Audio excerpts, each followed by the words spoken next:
Hi, my name is Scott Miller. I'm from Moncton, New Brunswick. I was baptized at birth, and then later on, when I was about 10, in an Anglican church.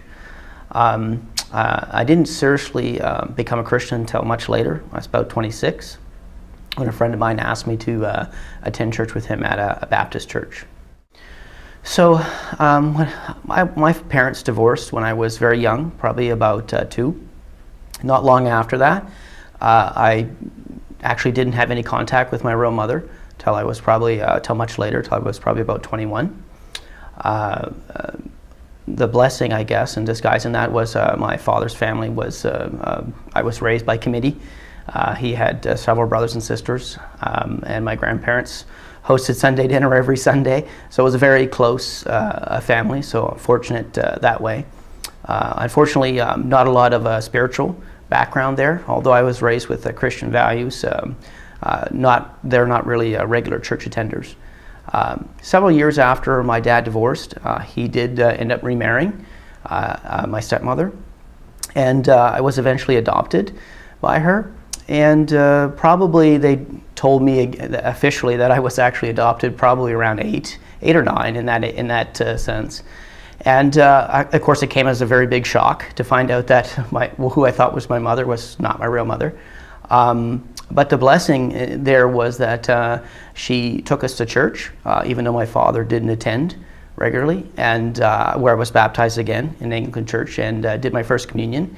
And so it was a sort of at least an introduction to who God was and who Jesus was, and so it sort of set a foundation. Unfortunately, I think probably, there was a lot of anger when I was young, because it's hard for a child to understand why your mother wouldn't really want to be involved in your life. There was also physical and mental abuse on the side of my stepmother.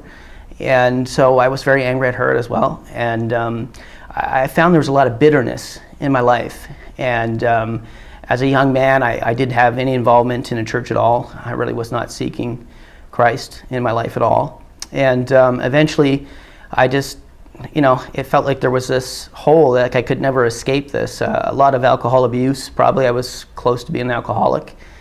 And at some point I got to a breaking point and I just said, there has to be something more to life than this. And a friend of mine, actually, who I had played hockey with for many years, had been asking me for about a year to go to church.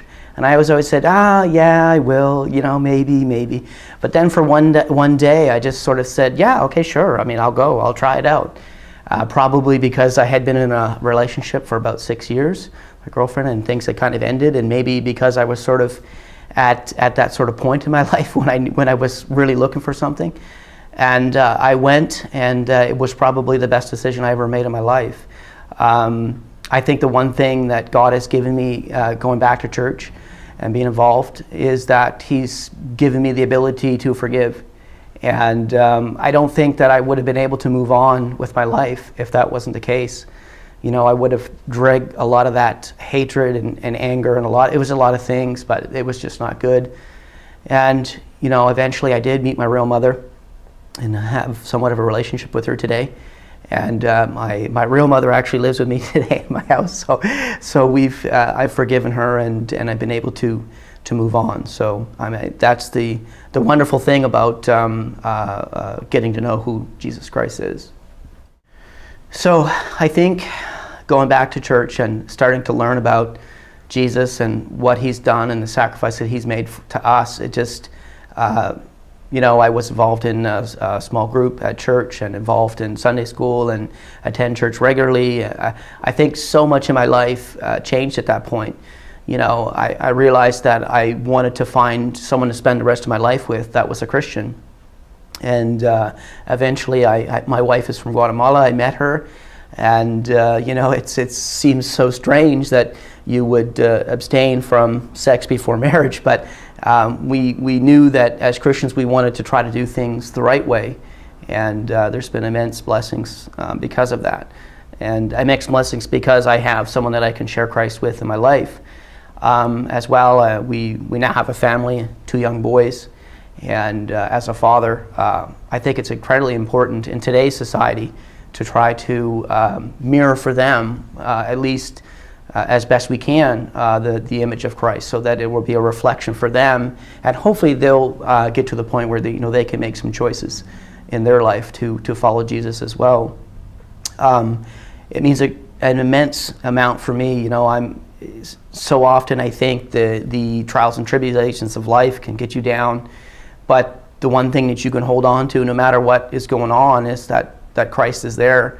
It doesn't matter what happens to you in this life, but as a Christian, you have the hope in that next life, the life in heaven with the Holy Father. So it's just been, I don't even know where I would be today if I hadn't decided to go back and make that decision to follow Jesus. And I'm not even sure where I probably wouldn't be married to my wife, and I probably wouldn't have these children, and a lot of different things. So I'm just grateful, and I think of my story, and maybe there's something in it for you that resonates with your life story. We all have a story. It's a different story for each person.